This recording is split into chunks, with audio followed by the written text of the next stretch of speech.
Hey everybody, thanks for tuning in to Concrete with the Hosses. We jumped over here to a side job we're working on. We got chickens running around everywhere. There used to be a deck here and they tore it off. They added this retaining wall and now we're gonna get it set up for all of this, all the way out to the wall, and around the corner here is all concrete. We're going to make this our Fieldstone stamp pattern. So I have a little bit more digging right in here to do. We have to extend these downspouts up. They all settled over the years, so we're going to raise those pipes up and make sure they're all connected. A little bit more digging in here. We're going to put a drain against this wall just to daylight. Everything's coming this way, so it'll hit the drain and go.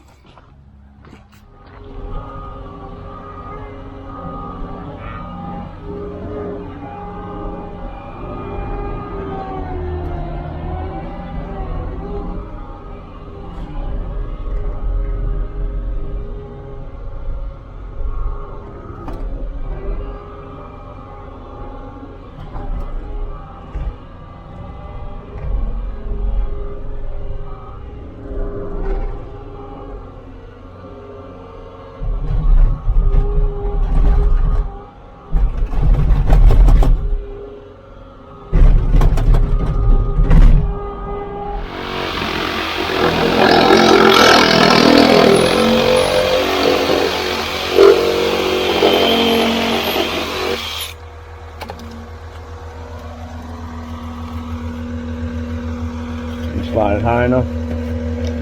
Yeah. I need to go in this.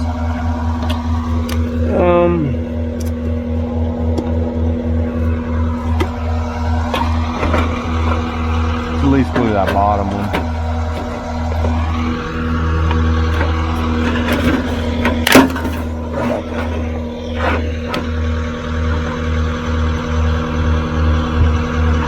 Yeah, let's get.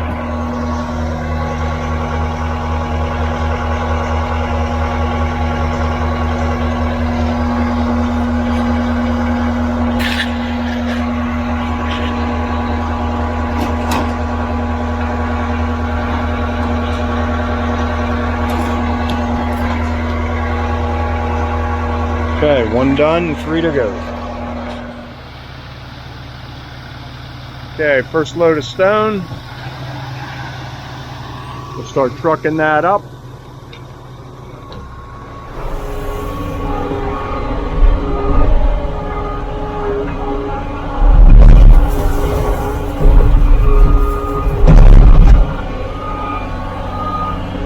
Hey, good morning everybody. Thanks for tuning in to Concrete with the Hosses. Today we're gonna work on this patio. Started digging this out yesterday. We got that back form in. Everything's sloping away from the house. And we're gonna start putting our drain in along this wall. And we'll just take it right to daylight out here. This is gonna be a Fieldstone stamp. Color pretty close to match the siding, with a Kalina tan antiquing on it. We have to fix that downspout yet, and we're gonna do a little landing coming out here to try and cover up this face. Get concrete underneath that door. So we're gonna come out here maybe 2 feet, 18 inches, 2 feet, come across, and then when we get here, I think we'll just give it a curve and come out. Either a curve or a square. I think a curve would look nice. I'm worried that it's just going to take up a lot of room in that corner if we go ahead and radius that. So I brought some material to do that, and we'll take a look at it, sort of figure it out as we go. So we'll get some tools out. The guys are pulling some wire mesh up the hill. So we'll get underway. So I set up my Kawitz laser, set to the height we want on the floor drain, on the wall drain.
So there, my drain is all attached to the wall, so it won't move while we're pouring. All set to the right height. And then we have these adapters that go right in the end, and that'll connect to an 1.5-inch pipe. We'll run it to daylight. Okay, so we recut the J channel, re-nailed it up nice and firm.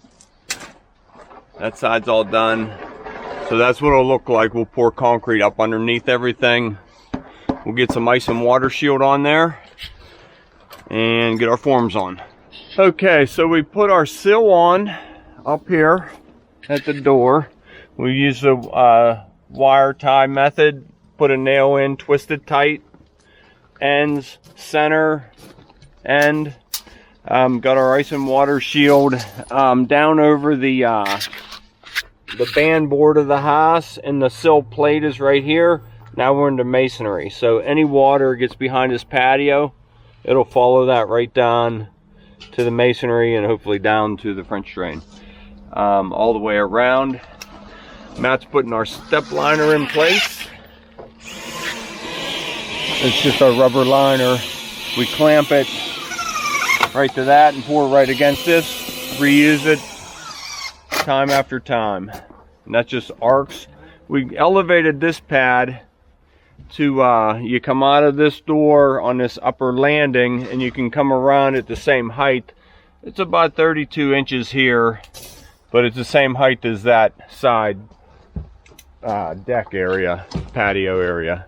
And then from there we'll step down 7 1/4 to our patio height. And then all of this is falling towards the drain. So concrete is en route now for that back section and this elevated section. So I'm going to get a little bit more stone in there while they're finishing up the step liner and bracing.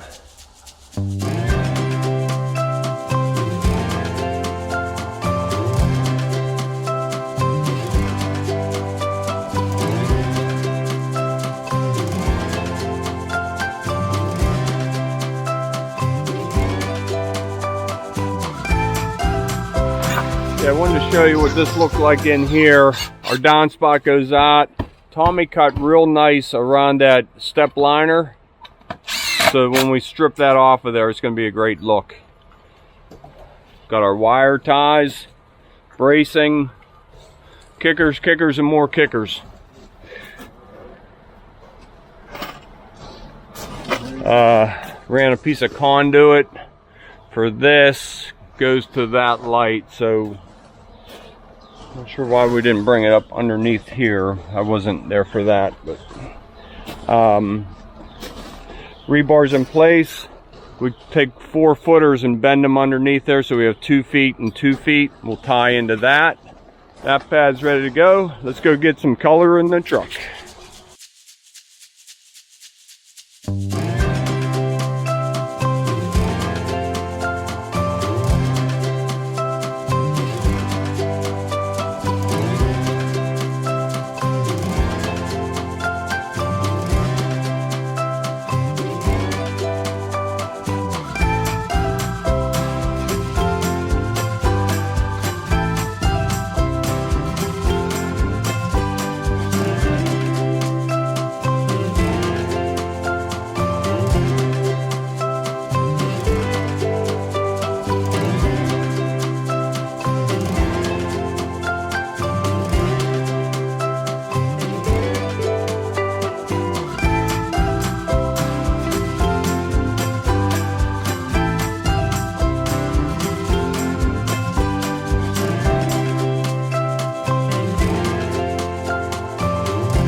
Okay, concrete's setting up a little slow.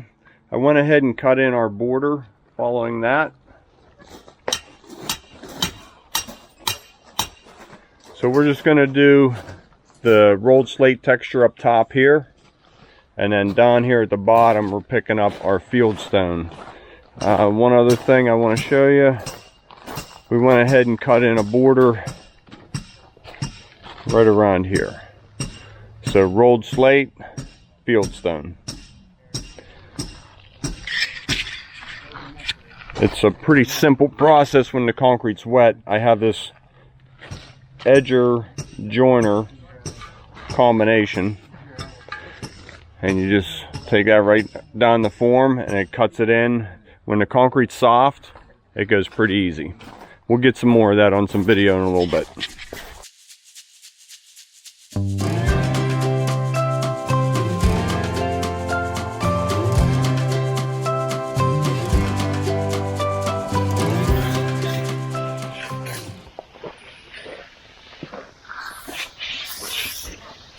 Just working in this edge, keeping the trowel nice and clean. Just scrape up a little bit.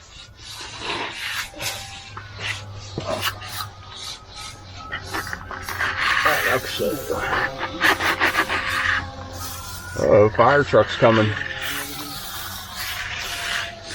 All right, here. A little bit soft up here in the shade.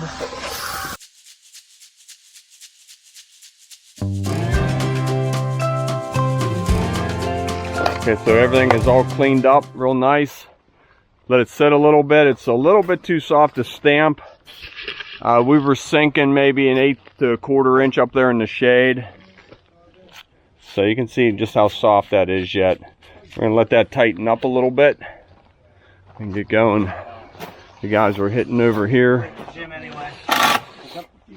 pulling that sill. I just had right here.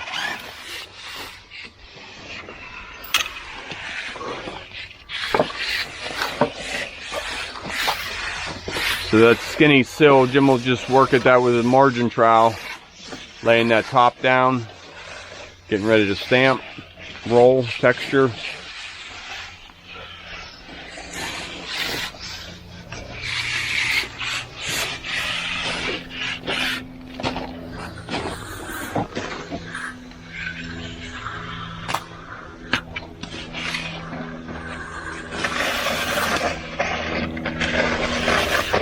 We'll always take these corners and just slightly bring them up a little bit, as well as this way. Just anything to help push that water out of there.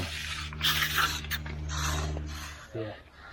I tried to start my life when you get one of those. That'd be a perfect little wrap. So you just roll that off. You don't pull it straight off, you roll it off. Right like that. Jim will reach under there with those cutters and cut that wire nice and deep. That way you don't get a rust mark in the concrete next year. Digs under there nice and deep. Steve's opening up that joint.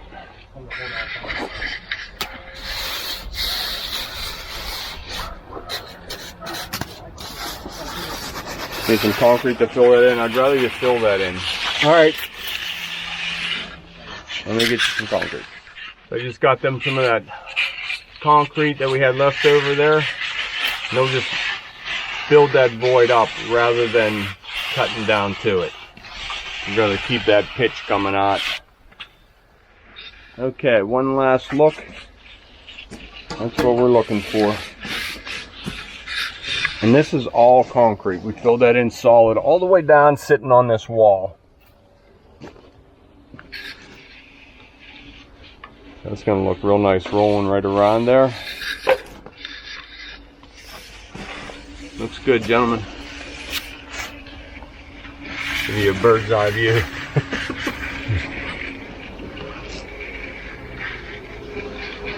Okay. Almost ready for texture. So the concrete's been laying here for quite some time. It's still kind of soft. So Tom's just giving it a coat of our liquid release to keep that top a little bit softer, a little bit moister. So when we stamp it, you don't get the edges cracking on it. You gonna start texturing the border, Matt? Yeah. It's just still really soft.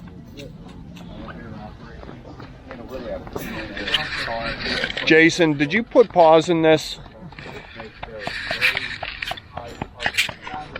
So we just have these skins that go over the border and leaves that impression. That's great. If only knew that. Mystery solved. That's awesome. We just stamp over this edge a little bit to take care of when our big patterns come in. If we don't get all the way, then it's okay. There's already texture there. Connie, can you spray this one for me? So they don't stick in the concrete.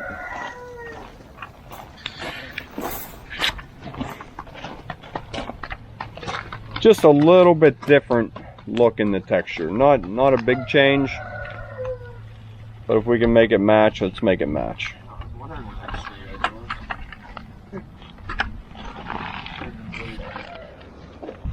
So we have that edge of the stamp lined up with our cut.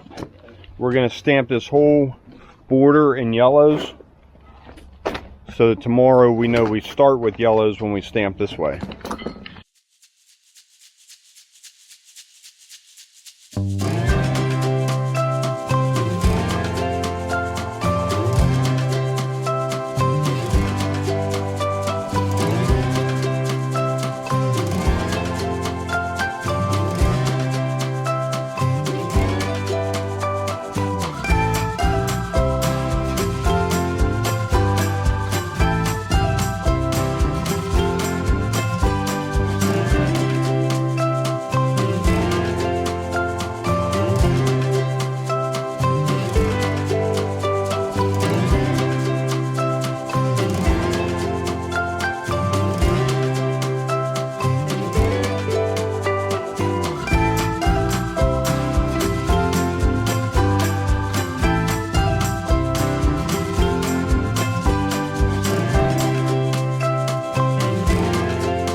Okay, mostly in the shade. This is a little bit softer here, right? Hitting that one little spot right there. Give that roller a flip, watch the sill. Say one more time and you're there. I can still see a little bit. That looks nice. Beautiful. So just texture up top. We were talking about stamping it, but you only get a couple of rocks in here. It's kind of a small area. So let's get this face pulled.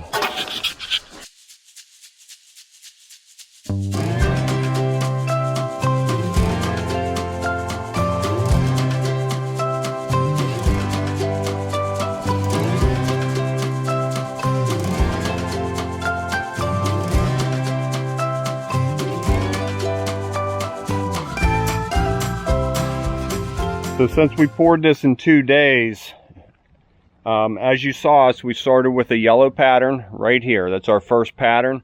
So we'll place it on here tomorrow and it'll carry over. This pattern is yellow, it'll interlock, and we just go down this edge with our yellows. That way all these mortar joints will run through and connect. If this mortar joint stops here, no good. Okay, so we got Katie's approval, we're moving forward. Yep. Thank God for FaceTime. Good to go. All right. I'm excited I can be there tomorrow when they're pouring. Yeah, you're gonna make some of it. Oh, let me show you this. Oh, okay.